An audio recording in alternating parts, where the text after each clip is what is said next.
کیوں چمکتا ہے؟ اے سورج جب جب تو نکلتا ہے، جب جب تو طلوع ہوتا ہے تو مجھے صخر کی یاد دلا دیتا ہے۔ اے رات تو کیوں آتی ہے؟ اے رات تو کیوں آتی ہے؟ اے رات تو کیوں آتی ہے؟ اے سورج تو کیوں چھپتا ہے کہ جب بھی رات آتی ہے اندھیرا ہوتا اور میں بستر پہ جاتی ہوں تو مجھے اپنے بھائی صخر کی یاد آتی ہے۔ غور کرو اس شعر میں کتنا درد تھا۔ جب سورج نکلتا ہے تو خنسا کہتی ہے کہ سورج تو کیوں نکلتا ہے؟ مجھے میرے بھائی کی یاد دلانے کے لیے۔ اور جب رات ہوتی ہے تو کہتی ہے رات تو کیوں آتی ہے؟ مجھے میرے بھائی کی یاد دلانے۔ اس کا مطلب یہ ہے کہ کوئی دن ایسا نہیں جاتا کہ مجھے صخر کی یاد نہ آتی ہو، اور کوئی رات ایسی نہیں آتی کہ مجھے صخر کی یاد نہ آتی ہو۔ اپنے بھائی کی یاد میں اتنی دیوانی تھی کہ رات و دن یہی شعر پڑھتی تھی۔ لیکن 8 ہجری کے بعد جب اسلام لاتی ہے اور 16 ہجری میں جب جنگ قادسیہ ہوتی ہے، حضرت عمر فاروق اس جنگ کے اندر جب صحابہ اکرام کو بھیجتے ہیں، اپنی فوج کو بھیجتے ہیں، تو حضرت خنسا کے 4 بیٹے تھے۔ اب اسلام کے بعد، یہ اسلام سے پہلے کا زمانہ تھا جب اپنے بھائیوں کو یاد کر رہی تھی، لیکن اسلام لانے کے بعد اس خنسا کے ایمان کی طاقت دیکھیے کیا آتی ہے۔ اپنے 4 بیٹوں کو میدان جنگ میں بھیجتی ہے۔ 4 بیٹے تھے اس کے، اور 4 بیٹوں کو میدان جنگ میں بھیجتی ہے۔ جاؤ، 4 بیٹوں کو میدان جنگ میں بھیجنے سے پہلے کہتی ہے اے میرے بیٹو، اے میرے لخت جگرو، اے میرے جگر کے ٹکڑوں، اے میرے بچوں، آج تمہاری ماں تم سے کچھ مانگنا چاہتی ہے۔ کہا کیا؟ ماں میرے پاس کیا ہے کہ میں تمہیں دوں؟ ماں کے جملے سنو۔ خنسا کہتی ہے میرے بیٹو، جس طرح تم 4 کی ماں میں ہوں، جس طرح تم 4 کی ماں میں ہوں، جس طرح تم 4 کی ماں ایک ہے، اسی طریقے سے تم 4 کا باپ بھی ایک ہے۔ یعنی اے میرے بیٹو، میرا شوہر اس دنیا میں نہیں ہے، تمہارا باپ اس دنیا میں نہیں ہے۔ اس کا مطلب یہ نہیں ہے کہ تمہارے باپ کے مرنے کے بعد میں نے تمہارے باپ کی امانت میں خیانت کی ہو، میں نے کوئی دوسرا نکاح کیا ہو، یا میرے کوئی غلط کام کر کے میں نے کسی اور بچے کو پیدا کیا ہو۔ اے میرے بیٹو، جس طریقے سے تم 4 کی ماں ایک ہے، اسی طریقے سے تم 4 کا باپ بھی ایک ہے۔ تم سب ایک ہی باپ کے بیٹے ہو، تم سب ایک ہی ماں کی اولاد ہو، تمہاری رگوں میں ایک ہی باپ کا خون دوڑ رہا ہے، اور ایک ہی ماں کا دودھ خون بن کر تمہارے رگوں میں دوڑ رہا ہے۔ اے میرے بیٹو، آج تمہاری ماں تم سے یہ مانگتی ہے کہ جنگ میں شرکت کرنے کے لیے جا رہے ہو تو محمد رسول اللہ کا جھنڈا گرنے نہ پائے۔ اے میرے بیٹو، مجھے خوشی ہوگی اگر میں سنوں گی کہ تم نے اپنے سینے پر تیر کھایا ہے، اور مجھے دکھ ہوگا اگر میں سنوں گی کہ تم نے اپنی پیٹھ پر تیر کھایا ہے۔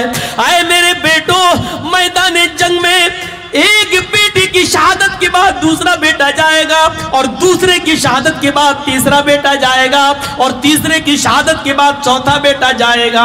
اے میرے بیٹو، آج یہاں نہیں تو کل قیامت کے دن جنت کے دروازے پر تمہاری ماں تمہارا انتظار کر رہی ہوگی۔ اے میرے بیٹو، کیا اپنے ماں کے دامن میں یہ خوشی بھرو گے؟ کیا اپنے ماں کے دامن میں یہ خوشی ڈالو گے؟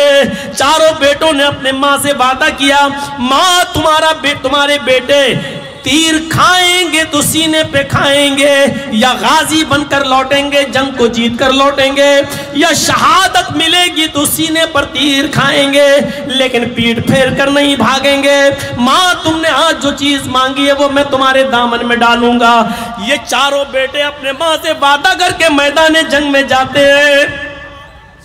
ارے تم اپنی لڑکیوں سے پردہ نہیں کرا سکتے ہو، اپنی بیٹیوں کو لپسٹک اور کریم اور پاؤڈر لگوا کر کالج اور اسکولوں میں بھیج کر اسلام کا جنازہ نکلواتے ہو۔ شرم تمہیں نہیں آتی ہے کہ جلسوں میں میلہ لگوا کر لڑکیوں کو سرے عام نچواتے ہو اور سیر و تفریح کرواتے ہو اور دین کو بدنام کرتے ہو جلسوں کے نام پر؟ کچھ تو حیا کرو، کچھ تو شرم کرو کہ جلسوں میں میلہ لگا ہے اور عورتیں اور لڑکیاں وہاں جا کے مارکیٹنگ کریں، اور آئے ہو حضرت خنسا کا واقعہ سننے آئے ہو سمیہ کے واقعے سننے. ارے تم حضرت خنسا کے پیروں میں لگی ہوئی مٹی اور دھول کے مقابلے میں نہیں, ہماری بیٹیاں حضرت سمیہ اور حضرت خنسا کے پیروں میں اور کے چپلوں میں لگی ہوئی گندگی اور ناپاکی کے مقابلے میں نہیں ہے. ذرا تصور کرو, کہاں وہ اور کہاں ہم, اور چلے ہیں واقعات سننے, دین کے نام پر مسجد کی تعمیر کے لیے جلسہ کرانے, اور لگی ہے چوڑیوں کی دکانیں اور جلیبیوں کی دکانیں,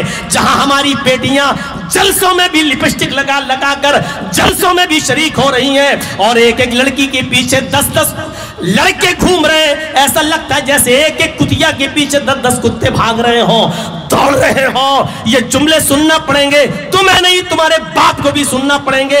یہ اتھارٹی اس وقت تک مجھے ہے جب تک میں اس کرسی کے اوپر بیٹھا ہوا ہوں. مجھے معلوم ہے کہ میری تقریر کا جنازہ نکلے گا, میں جانتا ہوں کہ میرے اسپیچ کا جنازہ نکلے گا. تقریر ختم ہوگی, کوئل کی آواز میٹھی ہوتی ہے, یہ سوچتے ہوئے اس کی آواز کا جنازہ نکال دیا جاتا ہے. مجھے معلوم ہے کہ کل میری تقریر کا حشر کیا ہوگا, مجھے معلوم ہے کہ کل میری اسپیچ کا حشر کیا ہوگا, مجھے معلوم ہے کتنے % تم عمل کرو گے اور کتنا نہیں کرو گے. ارے تم اپنی اولاد کو رات بھر اپنے گھر سے غائب رکھتے ہو, 12 بجے تمہاری اولاد تمہارے گھر آتی ہے لیکن کوئی حساب و کتاب نہیں.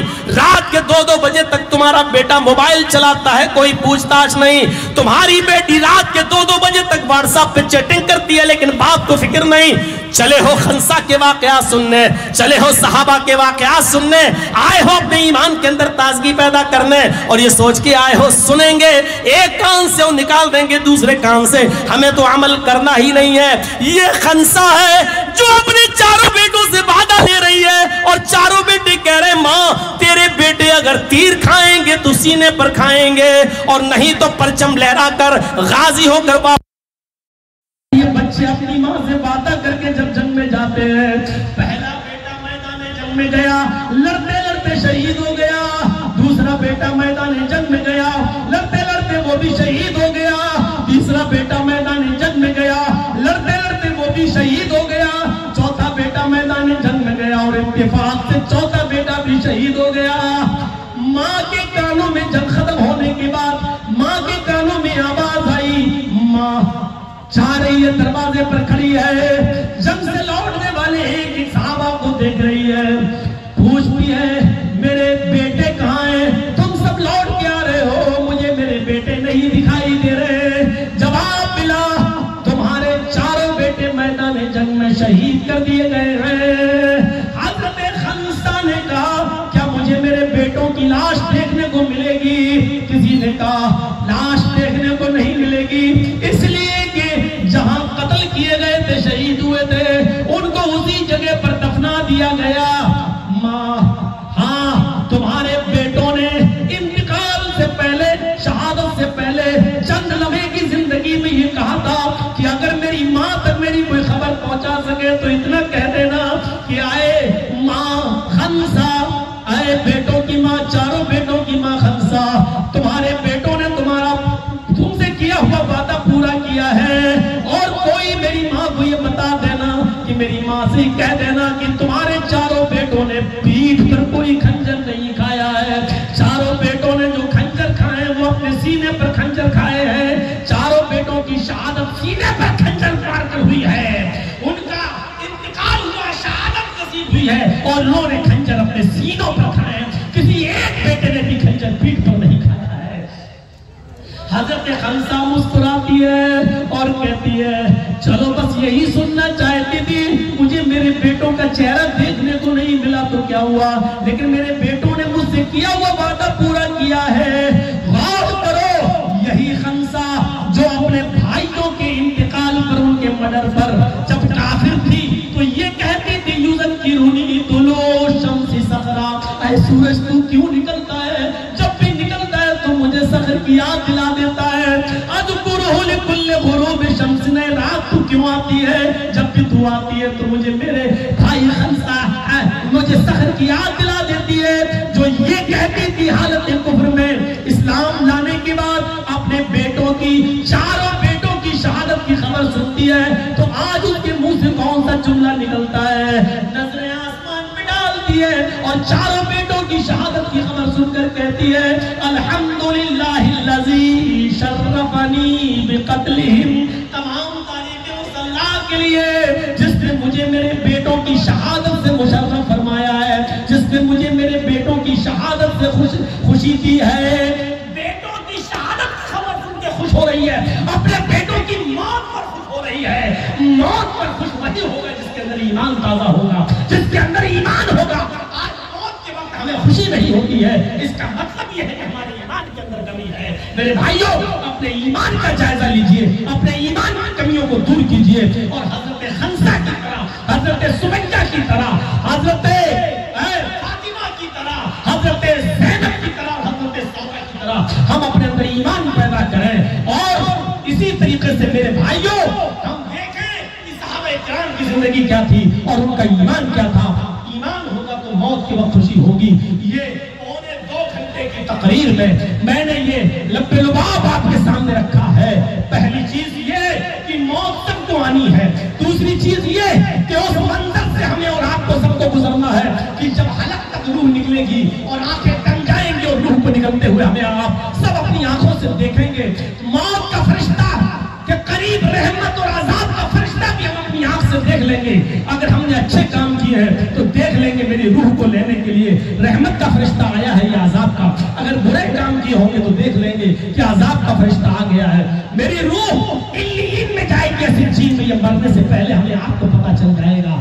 میری روح کا ٹھکانہ 7ویں آسمان کے اوپر علیین ہے، وہاں ہے، یا میری روح کا ٹھکانہ 7ویں زمین کے نیچے سے جیر ہے، وہاں ہے۔ یہ ہر آدمی کو مرنے سے پہلے پتہ چل جائے گا، کیونکہ موت کے فرشتے کو وہ اپنی آنکھوں سے دیکھ لیتا ہے۔ تو موت کے لیے ہمیں اور آپ کو تیاری کرنی ہے اور اس کی فکر کرنی ہے، اور اس دن کے لیے ہمیں اور آپ کو اپنے آپ کو ابھی سے ریڈی کرنا ہے، ابھی سے تیار کرنا ہے۔ وَلْتَنْظُرْ نَفْسٌ مَا قَدَّمَتْ لِغَدٍ، ہر انسان کو غور کرنا چاہیے کہ کل قیامت کے دن کے لیے اس نے کون سی تیاری کی ہے۔